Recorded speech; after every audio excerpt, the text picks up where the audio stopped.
অনেক পুরুষদের কাছে ত্বকের যত্ন মানেই মুখ ধোয়া। তবে এই সময়টাতে নারীদের পাশাপাশি পুরুষরাও নিচ্ছেন ত্বকের বিশেষ যত্ন।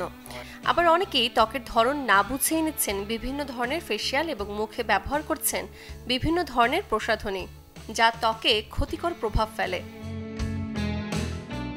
নারীদের তুলনায় ছেলেদের ত্বক হয় রুক্ষ এবং শুষ্ক, তাই ত্বকের যত্নে ব্যবহার করা যেতে পারে প্রাকৃতিক উপাদানে তৈরি ক্লিনজার। দিনে 2 বার ব্যবহারে ত্বকের জমে থাকা ময়লা হবে দূর আর ত্বক হবে পরিষ্কার। ছেলেদের ত্বকের যত্নে সপ্তাহে 2 বার করা যেতে পারে এক্সফোলিয়েশন। এতে মৃত ত্বকের কোষগুলো হবে দূর, নিস্তেজ ত্বক হবে উজ্জ্বল। ত্বক ব্রাইটেনিং ও জেল্লা বাড়াতে অনেক পুরুষরাই ত্বকে ব্যবহার করে থাকেন কেমিক্যালযুক্ত সিরাম ও নাইট ক্রিম, যা সাময়িক ত্বকের উজ্জ্বলতা বাড়ালেও ত্বককে ভেতর থেকে করে ড্যামেজ। ফলাফল ত্বক মলিন হয়ে যাওয়া ও ব্রণের সমস্যা। তাই জানতে হবে ত্বকের সঠিক যত্ন। ছেলেদের ক্ষেত্রে বাইরে গেলে অবশ্যই সানস্ক্রিন, সেক্ষেত্রে আমরা একটু বেশি এসপিএফ সহ যেটা আছে সেটা সাজেস্ট করে থাকি। আর ফেস ওয়াশ যেটা তার স্কিনের টেক্সচার অনুযায়ী যেটা তাকে স্যুট করে, যেটা তার ডক্টর তাকে অ্যাডভাইস করেন সেটা একটা ইউজ করবেন।